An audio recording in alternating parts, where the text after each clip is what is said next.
good to have you all here. I'm Pastor Tim Westermeyer, one of the pastors here at St. Philip the Deacon. And on behalf of St. Philip the Deacon and Mount Olivet Lutheran Church of Plymouth, it's my privilege and pleasure to welcome you as we continue the 13th annual season of the Faith and Life Lecture Series. Just out of curiosity, I'm wondering, is anyone here for the first time to their first Faith and Life event? Okay, wonderful. Special welcome to all of you. We're very glad you're here. If you've followed the series over the last 13 years, you know that we've cast a very broad net, lots of different kinds of topics. It's been a long time, actually, since we scheduled someone from the medical profession, and we are delighted tonight to have someone who's doing some very important work around end-of-life issues, which you'll hear about. You can read his biography in the program. He's on the faculty at Harvard. He's done a lot of other wonderful things. He has a new book out. We were talking earlier today. He said, had he written this even a few years ago, it would probably not have been nearly as well received as it has been since he wrote it, but the timing seems to be right.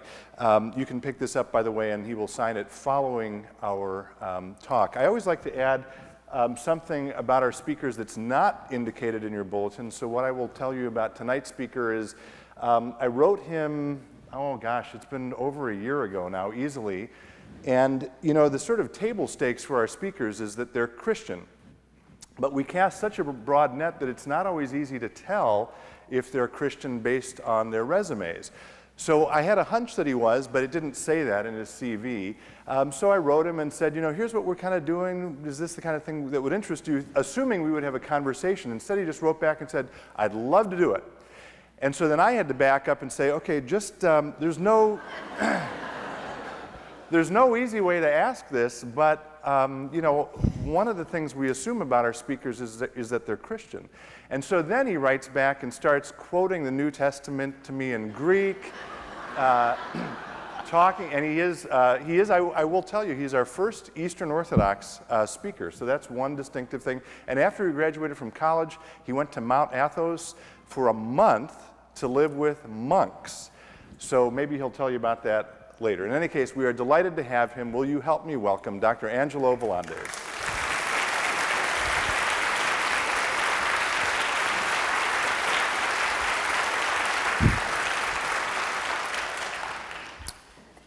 So it's a real Good evening. It's a real pleasure to be here. I wanted to thank St. Philip the Deacon congregation, Reverend Tim, for inviting me. It's rare that I have an opportunity to think about faith in and medicine, because far too often doctors just think about faith in medicine. And so it's been a wonderful day here, spending the time with Reverend Tim and some of the students at the U of M, thinking about how do we deal with issues that surround all of our lives and look through those issues through the prisms that many of us are comfortable with, the prism of faith, but also we live in a society where we also espouse the prism of medicine, Western medicine. It's a wonderful time to be sick. There is no better time in the history of medicine to be sick. There is no better time in the last 2,000 years to have advanced cancer, to have advanced lung disease, to have a couple of kidneys that don't work. Because what we're able to do today, probably when most of you were in high school, we never dreamed of. Tailored genetic therapies, advanced chemotherapies, dialysis machines. We are able to do things today that when I started medical school weren't even imaginable. That is amazing. So if you're sick today, you picked the right time. But there is also no worse time in the history of medicine to be sick. When you're sick, your doctor rarely asks you what's important to you. Your doctor rarely asks you, what are your religious beliefs? And how does your spirituality impact what sort of medical care I can provide you, especially at the end of life? It's the worst time to be sick because doctors focus on the technical aspects of healthcare while forgetting the patient who's sitting right in front of them. So although it is the best of times, it is also the worst of times. Now, many of you are here not because you wanted to hear me, but you saw the topic. And many of you are here not because you yourselves were sick or are sick, but you're here on behalf of your loved ones, your parent with advanced dementia, your dad who had advanced cancer, your spouse, your partner, perhaps even for some of you, a child who is seriously ill. And you remember that conversation that you had with them, and when both of you were sitting across that doctor's desk, and that doctor never asked your loved one what was important to them. What did they want now that they had an advanced illness? How did their religious beliefs impact the journey that all of us are going to take someday? We're all going to die. I'm going to die. You're going to die. So we have to have an open discussion about what's important to us. So tonight, over the next 40 minutes or so, I want you to think about that time that you sat with your mother across from that doctor's desk, and when that doctor utterly failed both your mother and you. And can all of us try to get it right? When we ask most Americans where do they want to die, where do they tell us? Home. In that most prestigious scientific journal called Consumer Reports. Oh, you did get a laugh. Okay. I hear you're a tough crowd for humor.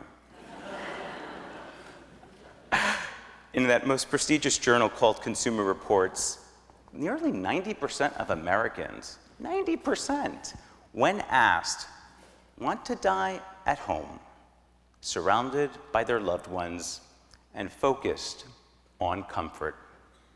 But what are the facts? Where do most Americans die today? Hospitals. If you're over the age of 65, 2/3 of Americans are going to die in a healthcare facility, often tethered to a machine and in a good deal of pain. That misalignment between the type of medical care people want and the type of medical care they end up getting in our healthcare system today is what I consider the biggest problem in healthcare. Now, you've all been reading about it in the press. Every day on the front page of the New York Times, every day on CNN, Fox, MSNBC, there's another story about care at the end of life. Unfortunately, the prism through which many of these stories are reported on is through the prism of cost. And I'm not going to lie to you, end-of-life care in America is extremely expensive. But I got to be honest with you, I'm a doctor in the trenches, and I can't say I care all that much about cost when I know our government gives 20% of the GDP to the Department of Defense. Give more to healthcare.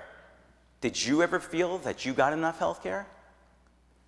What I'm concerned about as a practicing physician is that all this care that's happening at the end of life is simply unwanted care.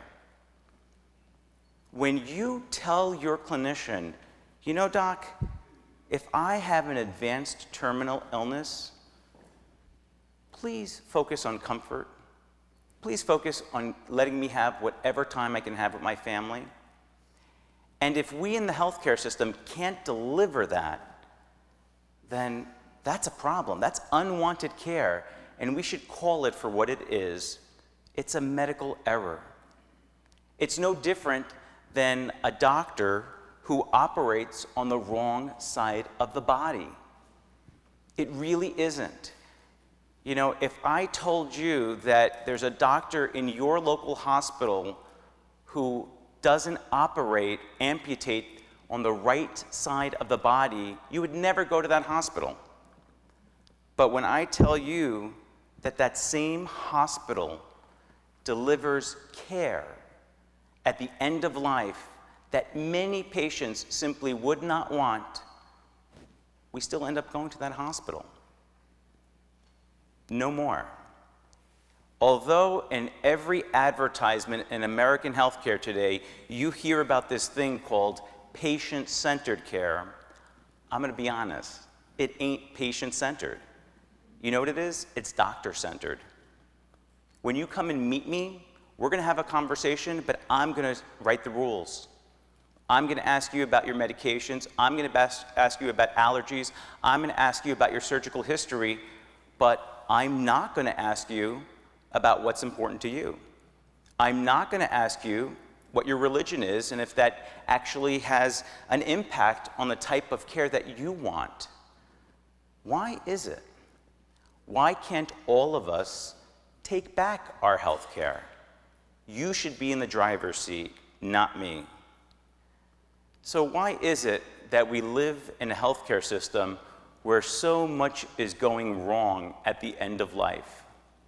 Well, I think the main reason is that most doctors simply aren't sitting down, slowing down, and having the conversation. For me to be called MD through 4 years of medical school, 3 years of residency, 3 different fellowships in 4 years, I had to show competency in performing 10 instances of CPR. I had to show competency to intubate a patient. I had to show competency to perform a lumbar puncture. Once I showed competency in those things, I was called doctor. But not a single senior physician ever certified that I could actually talk to a patient. Is it any surprise we're in the mess that we're in when all we focus on training our young doctors, our residents, where all we focus is simply on the technical aspects of healthcare, entirely forgetting the patient sitting in front of us? Most of you aren't even being looked at when you see your physician. I'm too busy looking at my laptop at the screen. What kind of healthcare system is that? But you know, today we live in a visually literate society.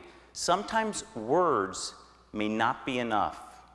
Sometimes we need images or videos to help all of us know what questions should we be asking our doctors and what are our options for medical care when we have a serious illness. And so part of what I'm going to talk about tonight is how can you empower yourself to know the type of questions you should be asking when you are sitting with your mom who has an advanced illness, or when you're sitting with your spouse and you're across from that desk. How can you empower yourself to make sure that you and your loved one get the right care at the right time, but on your terms? But before we get there, I thought I'd begin with a story. I'm a kid from Brooklyn, and we like stories. I want you to meet Professor Helen Thompson. Helen Thompson was one of this country's foremost literary critics on the poetry of Walt Whitman. How many of you are familiar with the poetry of Walt Whitman? Great. A lot of the younger people in the audience, not so familiar. You know, when I asked my medical students and residents that same question the last time around, I didn't get a single hand raised. Well, I was born and bred in Brooklyn, New York, where Whitman spent the first half of his life. So every other street corner had a Whitman elementary school, and all the pupils were forced to memorize the opening lines of Whitman's magnum opus, The Leaves of Grass. So Professor Thompson and I hit it off because we could both recite those lines. I celebrate myself and sing myself, and what I assume, you shall assume, for every atom belonging to me as good belongs to you. Now you may be asking yourself, why did I come to church at 7 p.m. to hear some doctor tell me about Helen Thompson or the poetry of Walt Whitman? What I haven't told you is that Helen Thompson was my patient just a few years ago. What I haven't told you is that Helen Thompson was an elderly female with widely metastatic cancer being admitted to my hospital. What I haven't told you is that Helen Thompson was dying. And so on that day that I admitted her to the hospital, I did a history, I did my physical, and then I got to that part in the conversation that all doctors get really uncomfortable with. And that's when the words of Whitman metamorphosed into other words. Words like goals of care, CPR, breathing machines, hospice care. And so I looked at the professor. I said, Professor, you have seen scores of doctors before ever laying eyes on me. Surely your oncologist, pulmonologist, primary care doctor, someone has asked you what's important to you. Surely someone has started the conversation. Surely someone has asked you, what are your religious beliefs? Surely someone has taken the time to put you in the driver's seat. And that's when the professor looked at me and she gave me a blank stare. And I bet it's the blank stare that all patients give to providers when we start this conversation. And so I sat down with her and I started my own conversation with her. I said, Professor, I think it's important we have a forest from the trees perspective. I think it's important that we know the risks and benefits of all these interventions. But Professor, I need to know who you are. What are your beliefs? What do you want now that you have an advanced illness? And she gave me a stare again. And perhaps I didn't know what to do. And that's when I naively asked her, I said, Professor, would you mind taking a walk with me to the intensive care unit so I can actually show you some of these things? Of course, she obliged. I didn't walk her to the ICU. I put her in a wheelchair. And I rolled her down to the intensive care unit. Got to show her a breathing machine. Got to show her a patient on a breathing machine. There were a couple of residents there in the ICU. And what the professor was able to do was to get a sense of the place, to hear the beeps and buzzes, to see the colorful monitors, to feel the rhythm of the intensive care unit.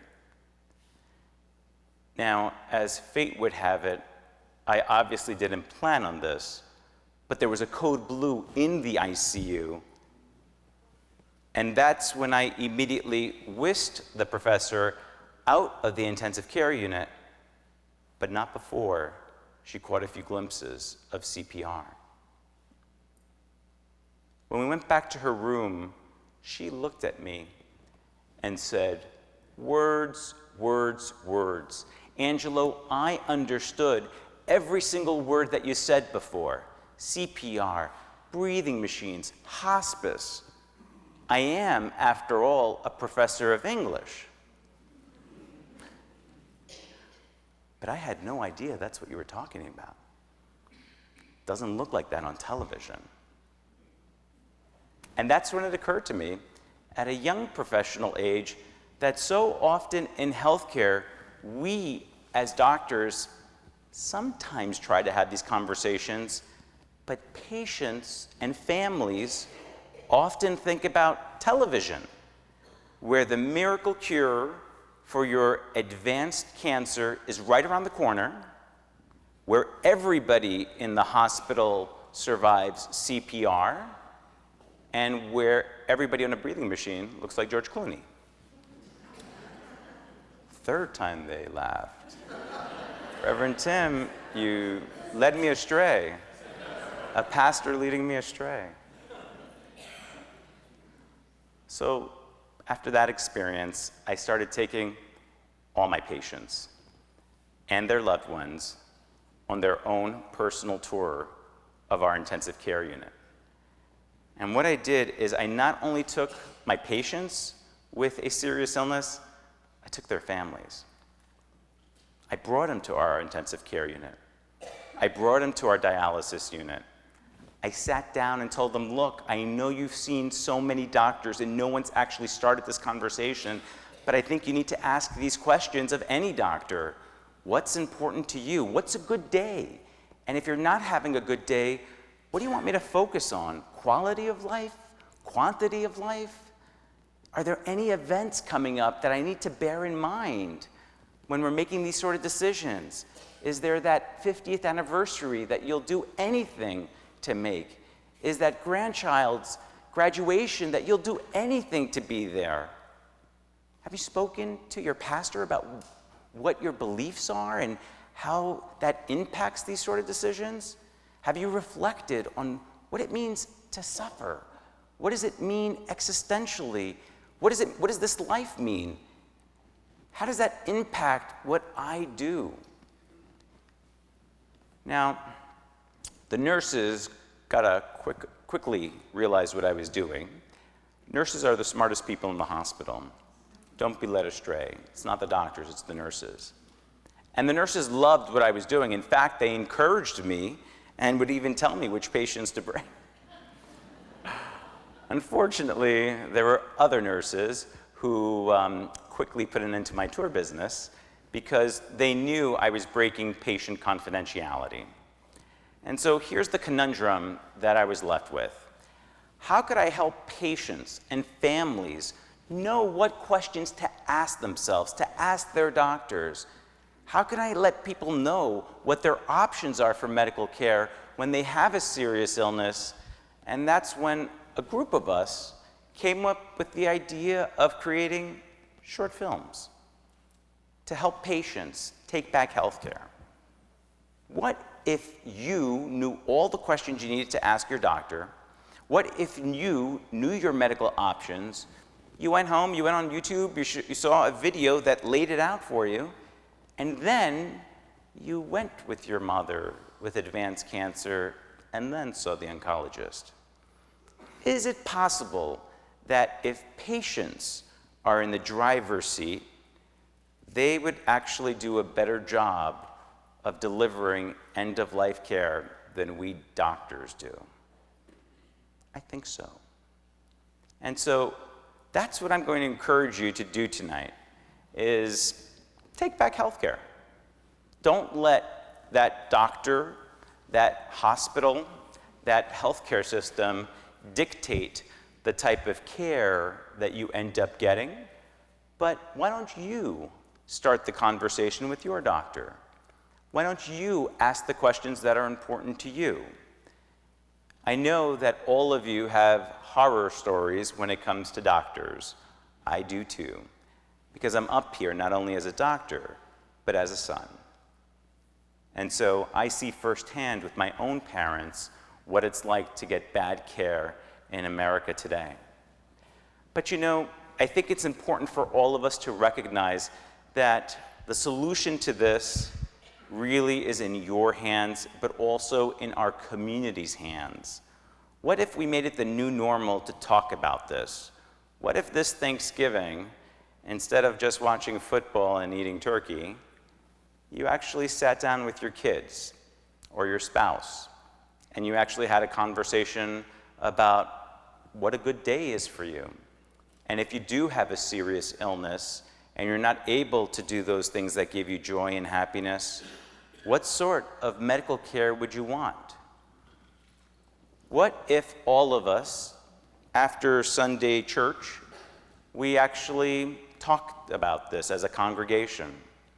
What if we didn't wait until we were vomiting after third-line chemotherapy at 3 in the morning in the ER, and it's the first time that you're hearing these questions?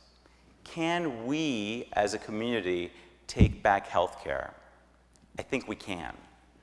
But to help you imagine what happens when people actually are in the driver's seat, I'm going to show you something unusual for a church setting. What we do is not only create these short videos, and the one that I'll show you is on YouTube, but we actually follow patients to see what happens when people actually know the questions that they should ask. And so I'm going to review one research study in church.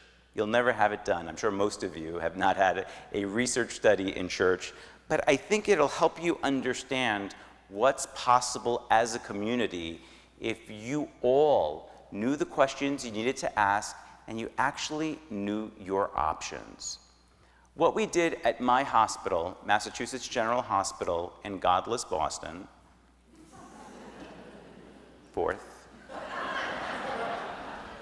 what we did is we took 50 patients, all with advanced cancer, all with about 6 months or less to live.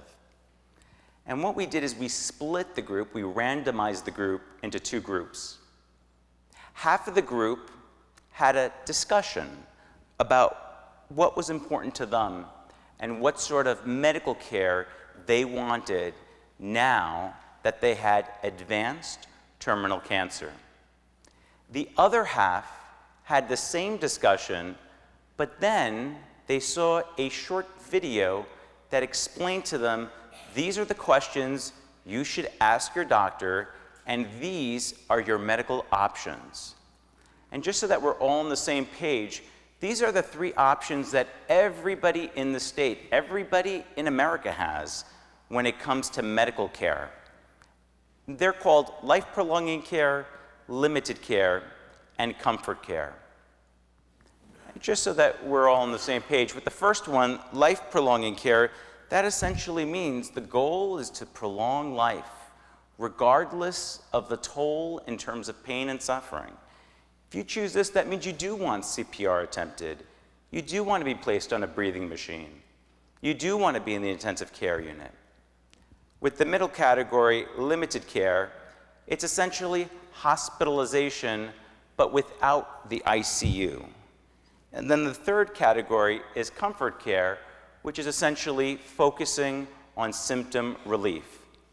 Those are the 3 options that everybody in America has, and those are the 3 options that all 50 patients had. But for the group that was randomized to the video, they got to see visual images of each of those categories of care. Now, I'm actually going to show you a video that is on YouTube. I'm not going to give you the link yet. You have to wait until the end for the link. But I'm actually going to show you the video. And the question that I have for you is, when you sat with your loved one and that doctor forgot to ask or chose not to ask your loved one any of these questions, what could have happened if you and your loved one actually knew what questions to ask? And we have our volume up. Talking about medical care at the end of life can sometimes be difficult, but it doesn't have to be a sad conversation. There's a common 3-step approach to do it well. The 3 steps are: start the process and have the conversation. Talk to your loved ones about your values and what's important to you. And then talk to your healthcare team about your medical choices. Let's review each one of these steps so you can make sure you get the right care at the right time and on your own terms.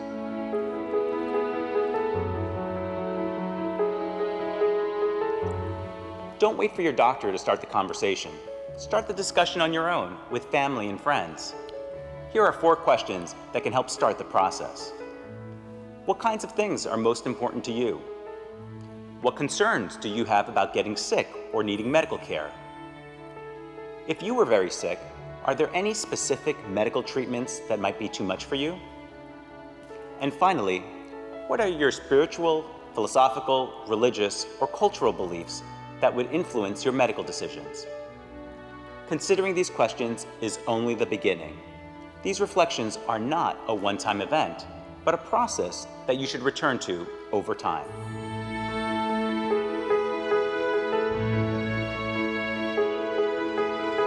After you've thought about your values and wishes, it's important to share your information with your loved ones.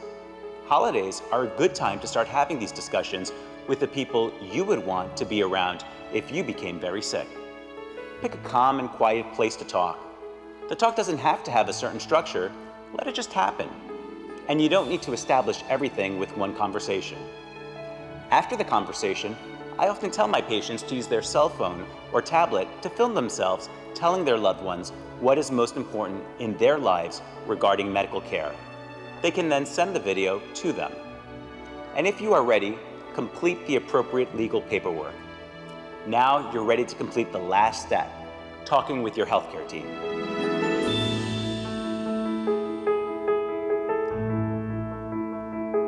Talking with your doctor is vital, since he or she will know your medical condition best and will be able to help translate your preferences into an actionable medical plan. There are 3 general approaches to medical care for people who are very sick. They are life-prolonging care, limited medical care, and comfort care. The first approach is life-prolonging care. With this option, the focus is to lengthen life. This includes all medical care that is available in the hospital, like CPR, breathing machines, and treatments in the ICU. For healthy people, CPR has a good chance of success and has improved over time. However, for people with an advanced illness, CPR's overall effectiveness is not high. It's important to ask your doctor what the chances are that CPR will work in someone like you. Sometimes people decide to try life-prolonging interventions for a short period of time, and if the interventions are not successful, they move to the next option, limited medical care. With limited medical care, the focus is to take care of treatable problems. People who choose this approach want medical care that will help restore their health. My father received limited medical care. He had IV medications with careful monitoring, but he did not want any life-prolonging interventions like CPR and breathing machines. He chose to avoid these procedures even though he might have died without them. The third approach is comfort care. With comfort care, the main goal is to be comfortable. Treatments are only used if they help make people feel better and improve their quality of life. People who choose this approach are usually treated at home, in hospice, or sometimes in a nursing home. Talk to your doctor and your loved ones. If you let them know your choices, they can help make sure that you are at the center of and in control of your care.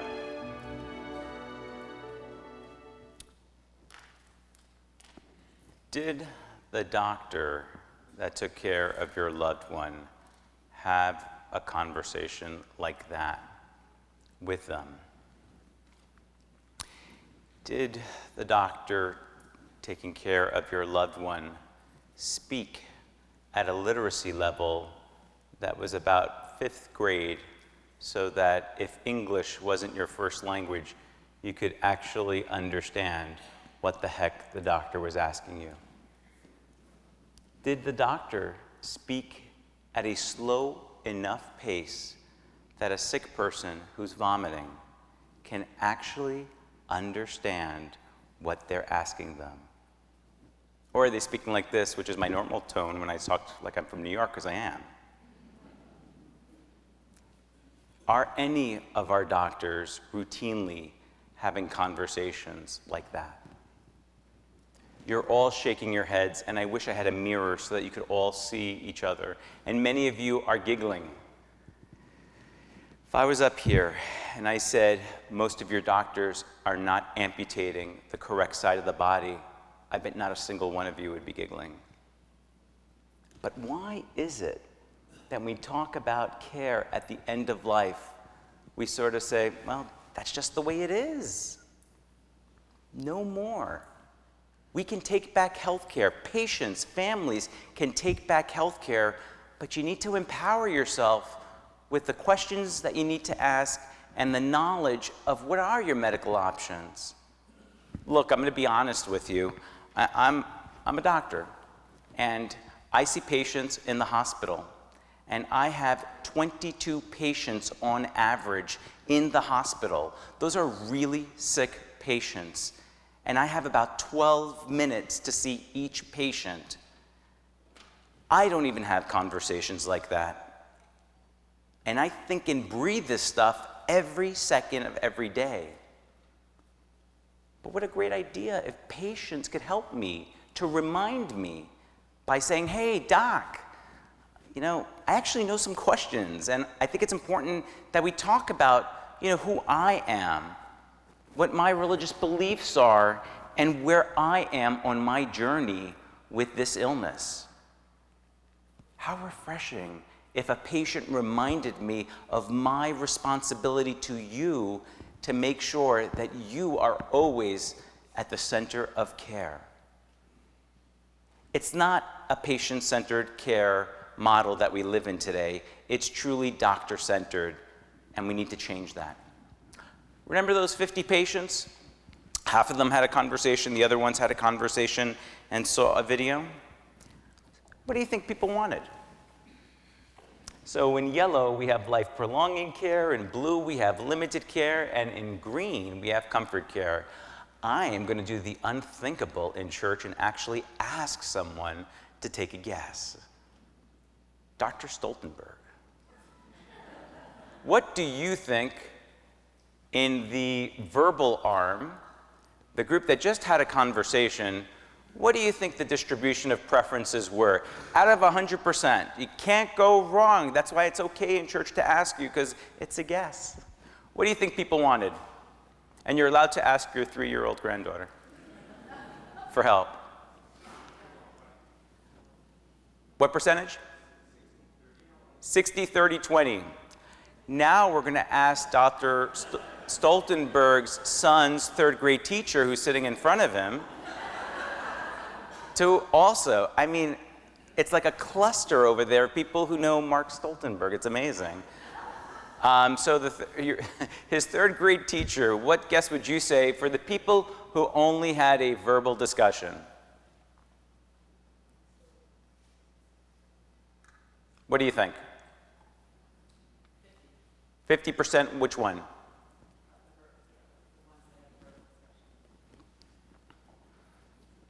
So this is what we found. 26% life-prolonging care, 52% limited care, and 22% comfort care. Yeah, these are Boston people. They love those cheaters, the Pats and the Red Sox. I get it.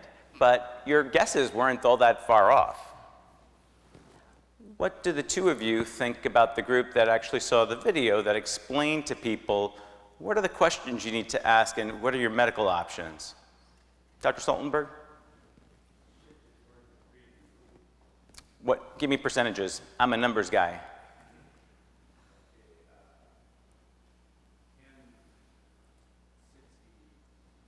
So 60% in blue, limited care, and 30% in green. And I'm sorry, 3rd grade teacher, I don't know your name. Both. Wow, you have humor too.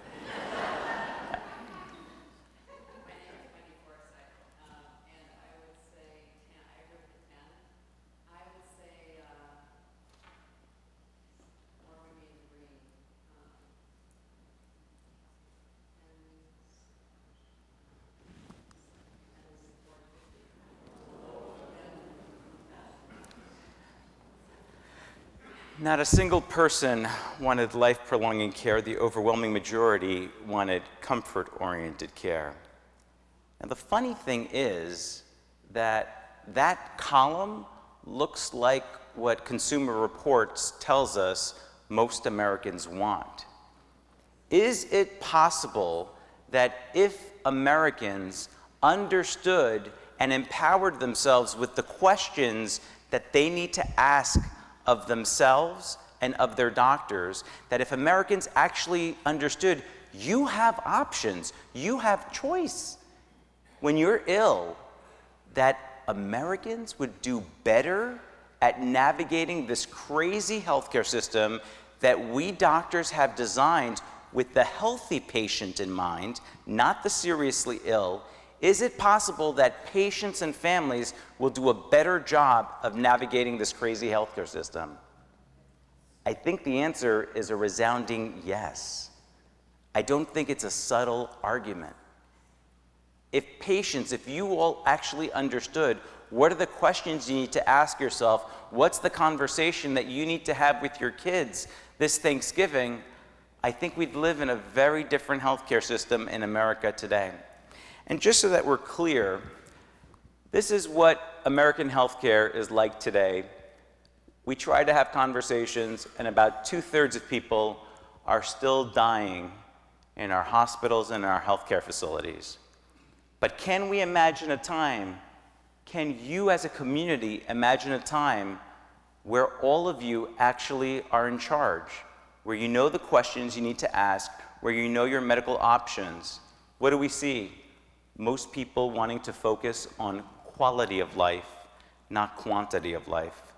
Most people wanting to focus whatever remaining time each of us has on this earth, that we stay at home, surrounded by our loved ones, focused on comfort, and not surrounded by people like me. I'm a stranger to most of my patients. They've never seen me before, and I don't think they want my face as the last image that they see in this world.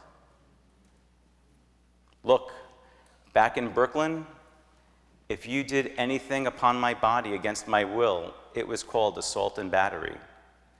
In healthcare, it's called the standard of care. I want you to think about that. Now, we've conducted many studies, but I'm not going to talk about that because I don't want to bore you. But what I will talk about is what patients tell us what happens when they actually aren't informed and know what questions to ask their doctor. So we're going to play a short clip so that you know what is possible. What can we in this community do? What can we in this congregation do if we all simply have the conversation?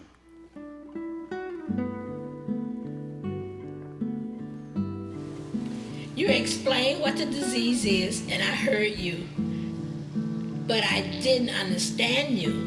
After the video, I now do. You know truly what is happening. Reality is not left to your imagination. You see it. Actually, seeing the disease is better than verbalizing it. I had a very different idea of what the disease and interventions were.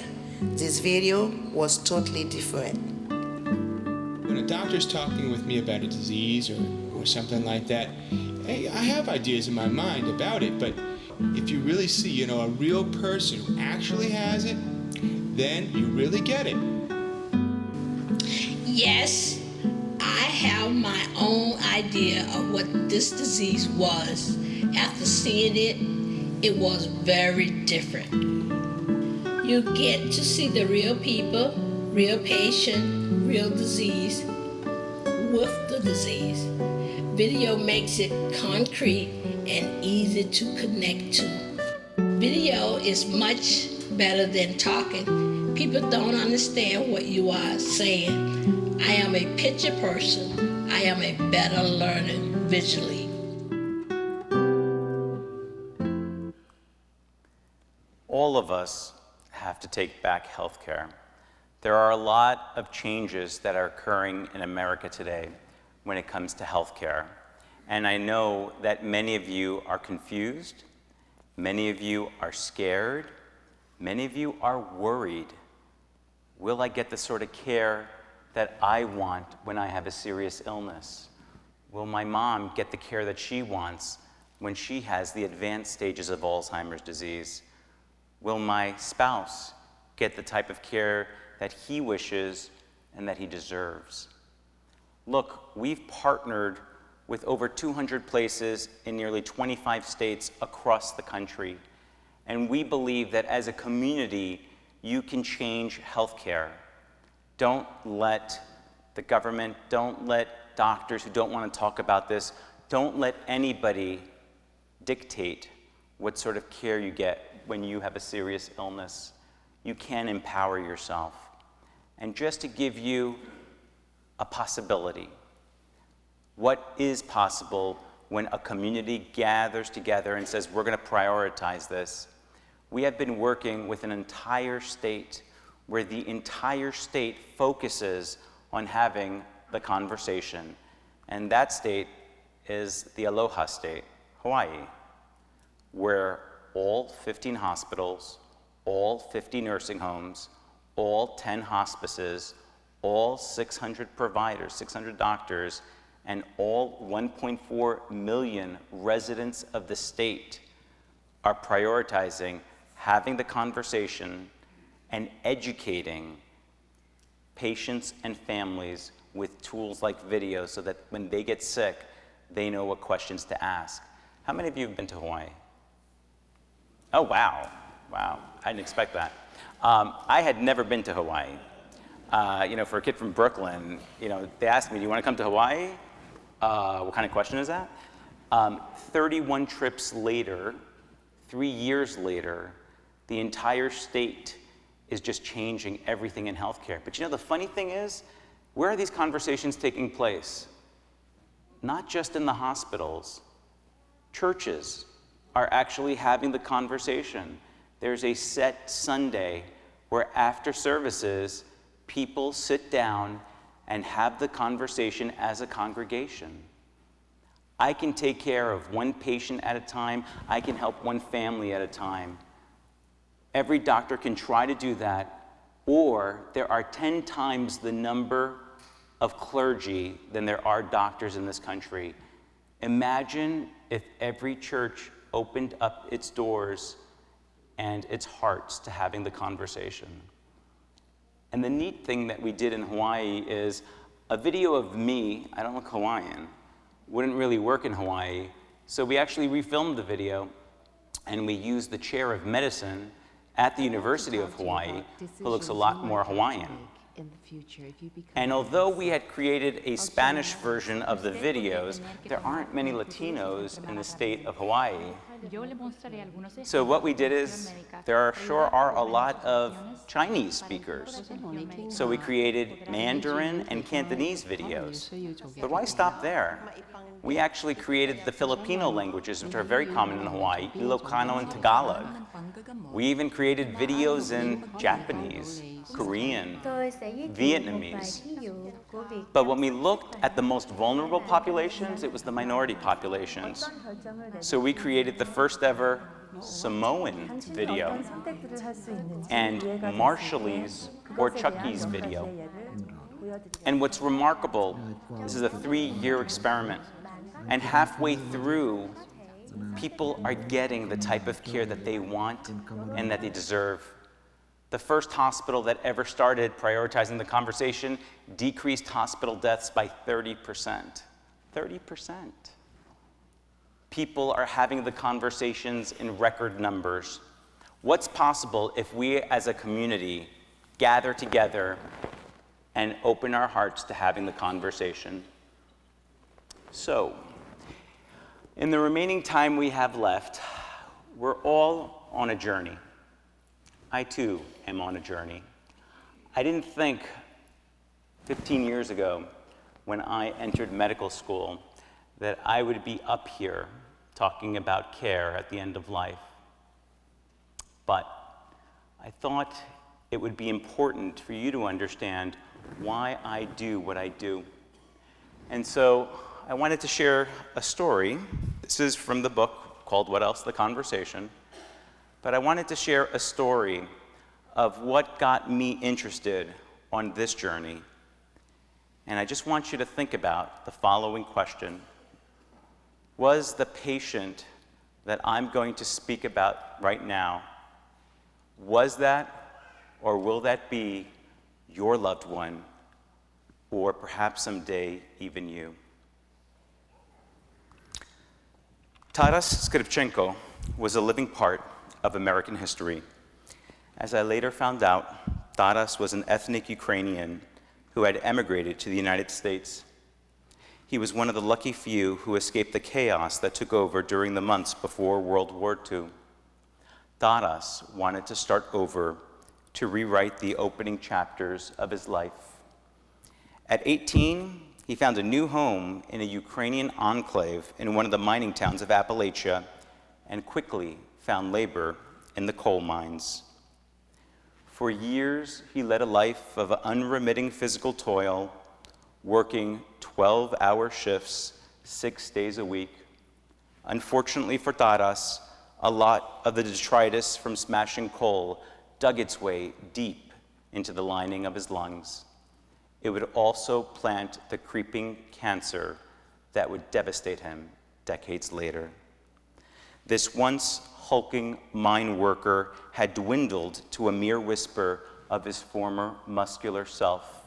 This frail, bedbound 78-year-old with inoperable lung cancer was admitted to my medical service during my first year of residency training. Slowly suffocating to death, he experienced both transient moments of hallucinatory joy and unconscious yet peaceful somnolence on the oncology ward. Taras was too confused to have a lucid conversation and lacked family members to guide his decision-making, so the medical plan was the default approach for all patients. Do everything. Despite my efforts to come up with a plan for Taras, I knew that his cancer surely had a plan of its own. Doctors can fool themselves into thinking that they are in charge, even though disease and pathology are in the driver's seat. Frequently, we are only along for the ride. Taras was dying. I knew it and the nurses knew it. But as far as the medical team was concerned, we were going to perform CPR if his heart should stop beating. Exhausted from a long day, I paged the overnight resident to meet me in the cafeteria to review my list of patients before I signed out. The overnight doctor was a senior resident named Edward, and I was glad that a senior resident was on call that night because Taras was going to need him. He's a Ukrainian gentleman who worked in the coal mines of Appalachia. About 8 months ago, he began having a cough, saw his primary care doctor, who ordered a chest x-ray. "Stop right there," Edward said. "Start again. Start with initials. And then in one line, give me the pertinent info. Less is more. I have 30 other patients to cover tonight." When a resident is responsible for 30 other patients, too many personal details can muddle one's thinking. T.S. is a 78-year-old male patient with metastatic lung cancer who presented with shortness of breath, I said. He's really sick. Modern medicine can be dehumanizing, and the first step in that process is to remove all the individualized details, to obliterate personhood and replace it with patienthood. Code blue, code blue. Edward and I sprinted towards the oncology ward. Racing through the obstacle course of stretchers, we finally arrived out of breath at Taras' room. I was always taught to hope for the best, but prepare for the worst. But it's not always clear how to define the worst. The gathered nurses who had ordered the code blue had already started CPR. I clumsily jammed my hands into a pair of rubber gloves and joined the ritual which is far more physically demanding and brutal than what is portrayed on television. My clasped hands pressed hard against Tatus's frail chest, and all I could hear and feel were the cracking of his ribs. Edward stood at the front of the bed. I searched for a pulse on Tatus's neck. Any fat had melted away long ago, and all I could feel was cartilage and windpipe. It's an eerie feeling sliding bloody gloved fingers along the skin, searching for signs of life. Shockingly, I found a pulse. Tatus had a normal rhythm. The team had saved the patient, and now it was time to transfer him to the ICU. We squeezed into a narrow elevator as the doors closed. I kept my hand on his carotid artery to make sure he had a pulse, until I realized he no longer had one. Tatus was almost dead. There was no space alongside the gurney, so I jumped on, straddled him, and started performing CPR. In all likelihood, the cancer had spread to the thin sac around his heart, with blood and fluid seeping into the sac, preventing the heart from pumping. To get the heart beating again, a doctor must emergently stick a large needle into the patient's chest. We needed to move fast. "Do you feel comfortable doing this?" Edward said. I told him that I had performed the procedure on a cadaver in anatomy class, but I'd only seen one on a patient. "See one, do one, teach one. Here's your chance on a warm body," he rejoined. I descended from the gurney. Edward handed me a large needle. I was trembling. You don't know how deep to slide the needle into the body in order to draw out the fluid. Every body is different. Some are fatter than others, and some are more muscular than fat. I pierced Tatus's skin just below the sternum. No luck. I tried again and again and again. By the fourth time, I gave up. Residents are usually allowed 3 strikes before being asked to stop. Edward gave me a 4th since this was my patient. I should have stopped earlier. Tatus's rib cage had become a pincushion from all my attempts. As soon as we entered the ICU team used an ultrasound and removed the fluid. Tatus had a heartbeat again.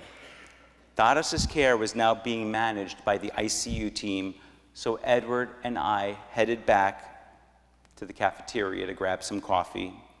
After every code blue, the team is expected to review what transpired. It's a ritualized moment to grapple with the trauma surrounding a full-on code. Debriefings are always difficult moments as each of us dials down the rapid pace of a code blue to digest the events that have just transpired. We sat quietly. "We just completed a by-the-book code, but I wonder if we did the right thing," I said. Perhaps it was because I was a young doctor and I had not yet been numbed to the brutal experience of caring for hundreds of patients. "We did exactly what we were supposed to do. Everything was by the book. Look, this is the system. We have a job to do," Edward said. We both knew that something was not right. "I can't believe we just did all that to a man who's got 1 foot in the grave." I pushed, not mincing my words. "Would he have wanted any of this? Would you have wanted any of this? Would you do this to your dad? Something is wrong with a system that puts terminal cancer patients through torture." Edward put a hand on my shoulder. "It's going to be all right. You're still new at this. You'll get used to it. Get some sleep. Page me in the morning." Get used to it? Is someone supposed to get used to this? Over the next 2 days, Edward and I visited Tatus every few hours in the ICU. He was no longer our patient, but we could not let go of him either. By the following morning, he had a tube or catheter in almost every part of his body, a grand total of 8 plastic intrusions. Tatus was fixed. Doctors like to tackle problems and fix them, and it's truly amazing what modern medicine has achieved in a relatively brief span of time. The tougher issue, however, is when to recognize that the small fixes do not change the larger picture. To recognize that fixing specific problems may not fix the whole patient. This is medicine's version of not seeing the forest for the trees. Doctors always search for the next fix, but we need to know when to use and not to use our growing toolkit of fixes. Dottas's heart had stopped 3 more times, and miraculously, the ICU team brought him back each time. But not surprisingly, a patient in the late stages of terminal cancer succumbed to his disease. Whatever the next new fix is, nature eventually takes her inexorable course. Dottas died 48 hours after that initial code blue. Americans receive some of the best healthcare money can buy. We also experience some of the worst deaths in the developed world.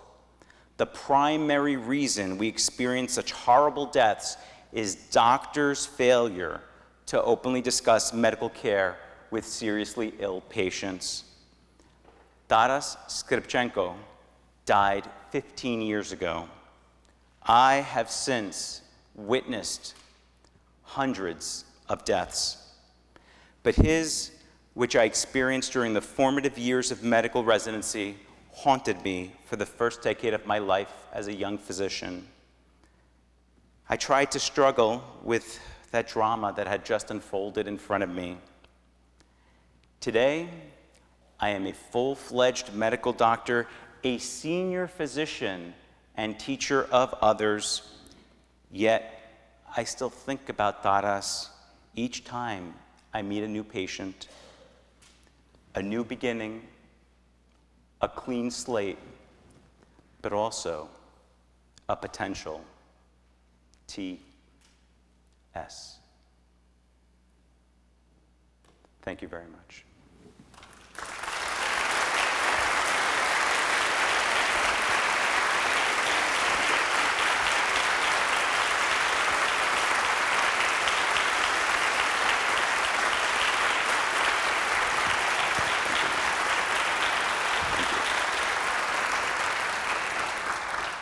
We'll take some questions in a minute. Before that, though, I'll give Angelo a chance to rest his voice. I'll mention our next event, which is Christian Wyman, a poet. This is in your program. He's joining us on January 28th in the new year, 7 o'clock, again here in this space. If you'd like us to send you updates about events and we don't have your email, please fill out one of these forms, go to our website and enter your email, or you can follow us on Facebook. And you can also leave this form, by the way, for suggestions for future speakers. We're always looking. And I will pause to mention that Angelo is here tonight on the recommendation of one of my colleagues, Pastor Cheryl Matheson, who, if she were here, I would tell her thank you. She's actually down in Chicago doing some continuing education. So those of you who are part of this community of faith, feel free to say thank you to her next time you see her. I think you would all agree it was a good suggestion, yes? And then let me just say a word of thanks.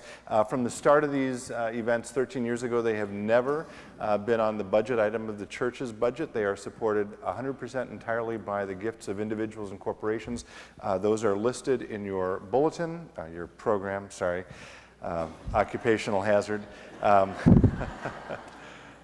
So I'll just mention some of our corporate sponsors: Cressa, Thrivent Financial, Sparky, Rapid Packaging, Mastercraft, Labels, Productivity Inc., Fuzzy Duck, and then some educational partners, including McLaurin, which is where Angelo was at the University of Minnesota today, and Luther Seminary, and of course all of the individuals listed there.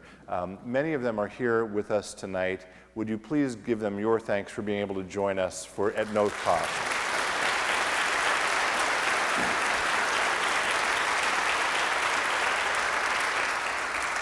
Okay, we will take now a few questions, maybe for 10, 12, 15 minutes, as many as you would like. There are mics here and over here, so do not be shy.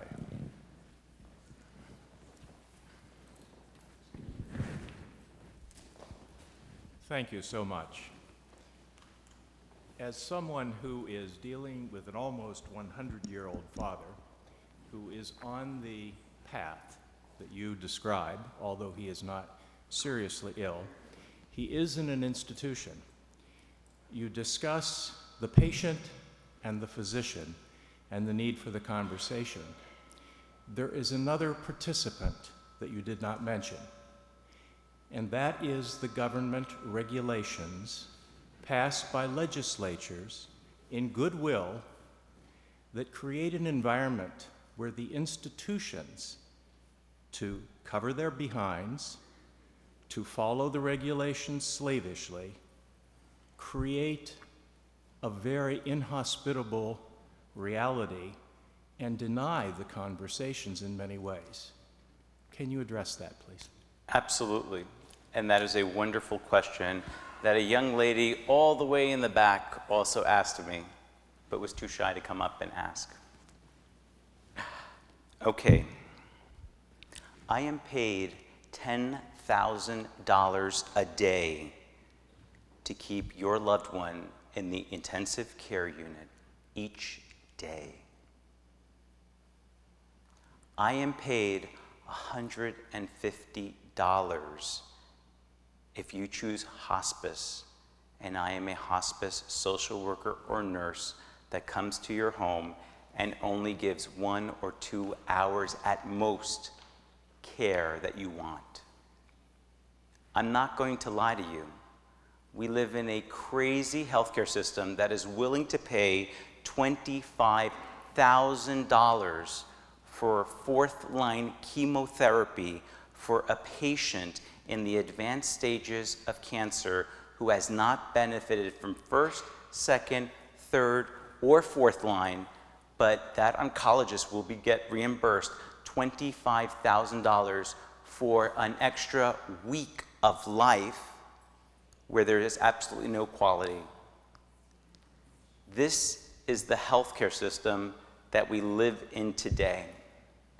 We are paid to keep our beds full. We are paid, the more procedures I do, the more money I get. We live in a healthcare system of perverse financial incentives. That is a reality. But there is change coming. There are pilots throughout the United States where people are trying different things. Now, I had a lovely conversation in the back with some folks who said, well, insurers are part of the problem. No doubt about that. But they're also part of the solution. So let me just give you some examples of what many healthcare systems around the country are trying to do. Today, I'm paid based on volume. The more I do, the more I'm paid. What we're trying to do is not pay for volume, but pay for value. So for instance, in the next few years, hospitals will not be paid to keep their beds full. They're going to be paid to provide medical care that is aligned or consistent with the type of medical care that you want. So from a hospital's perspective, if you tell me that you don't want to have all these interventions in the intensive care unit when you have an advanced terminal illness, I'm not going to make money if I'm putting you in my intensive care unit. I'm not getting paid $10,000 a day anymore. I am getting paid to coordinate your care, to make sure that you get the type of care that you want. And in fact, the more I help you get that care, the better it is for my bottom line. These are the things that everybody around the country is trying to see. Is it possible for us to get it right if we change this fee for service, which is something that many of you have heard of, to something that focuses on value and quality. It's a start. Is it the answer? No. The only answer when it comes to care at the end of life, I'm going to be honest, is you. Because you're the only one who can tell us stop. You're the only one who can help me understand when your father is not able to talk to me because he has sepsis and he's coming into my ER. You're the only one who could help me say, hey, I actually spoke with my dad. We had this conversation, and this is what was important to him. This is what gave him joy and happiness. And he told me, son, if I'm not able to walk around or to talk to my grandkids or to have the sun shine on my face, please don't try anything aggressive. I'm not saying let go of me immediately, but please, I don't want things that are not going to be helpful. At the end of the day, it's your voice that ultimately drives the car. But today, we're not there yet.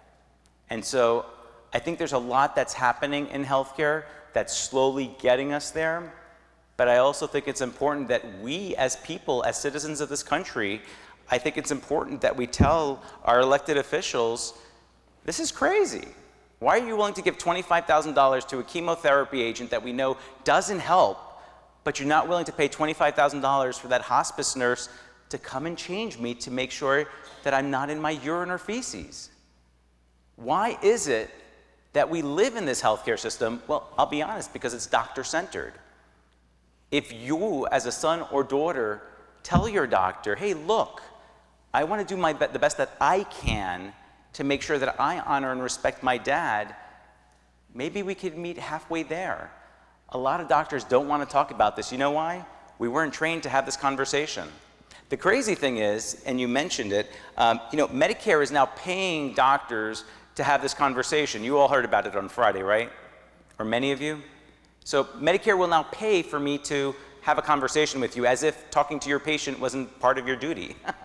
You got to be paid $100. It's $87, but who's counting? You know what my big concern is? We're paying all these doctors now to start talking to you, but they've never been trained to talk to you. What are they going to do?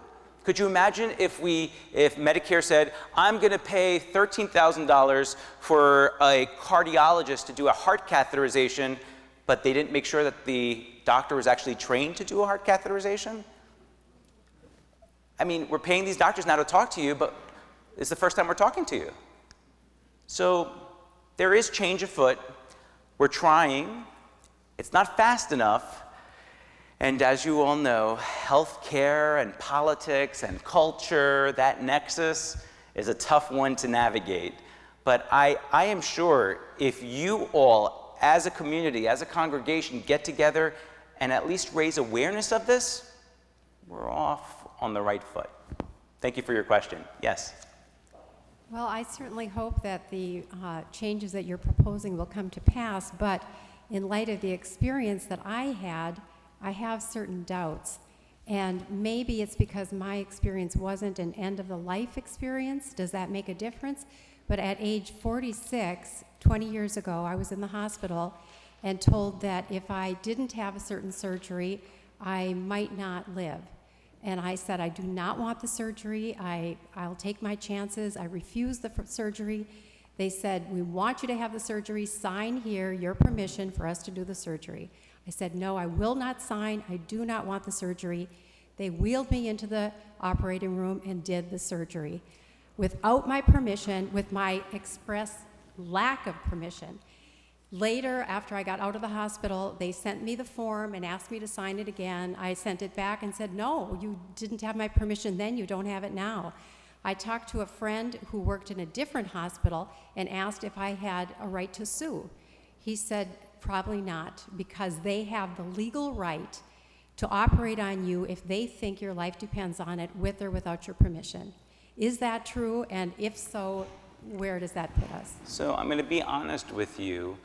You never have the right as a provider to do anything upon the body of a patient who has not given informed consent. This case law was done in the early part of the 1900s through New York State. It was one of the first cases. Now, if a doctor deems you incapacitated, in other words, you don't have, for lack of a better term, your wits about you, and you're not able to reason and make a decision, an informed decision, that's a different story. Clearly, that wasn't the case with you. So I believe your friend is incorrect. What they did was absolutely against every oath that we've taken, but also against the law. A patient must always give consent.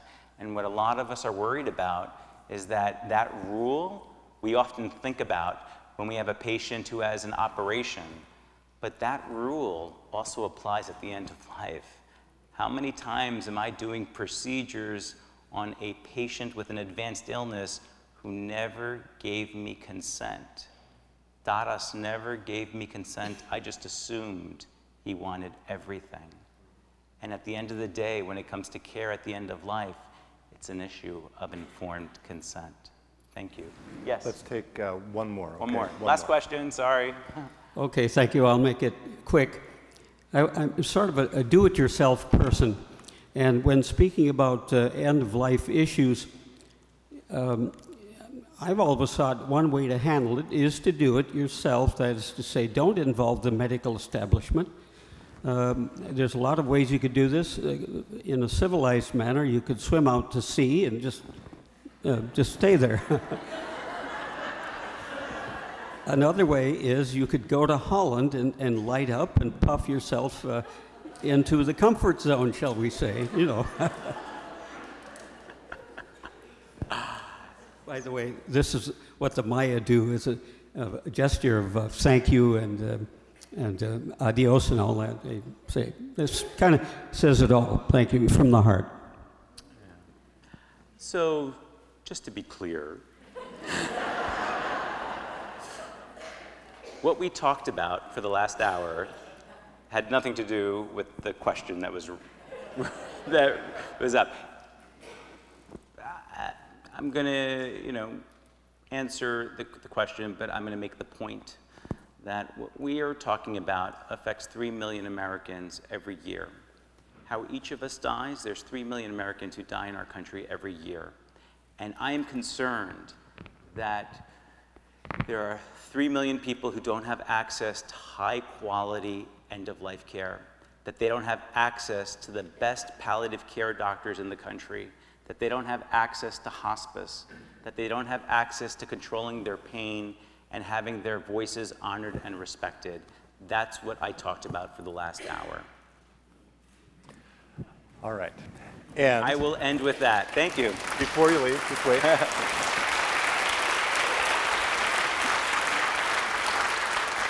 Thanks to all of you again for coming out on what's becoming less beautiful of a fall. And we are so grateful for your presence with us tonight. And so we've got a little gift for you. This is a small piece of granite that says, with thanks to Angelo Volandres for bringing faith to life. We do thank you very much Thank indeed. you very much. Thank you. I appreciate it. Thank you.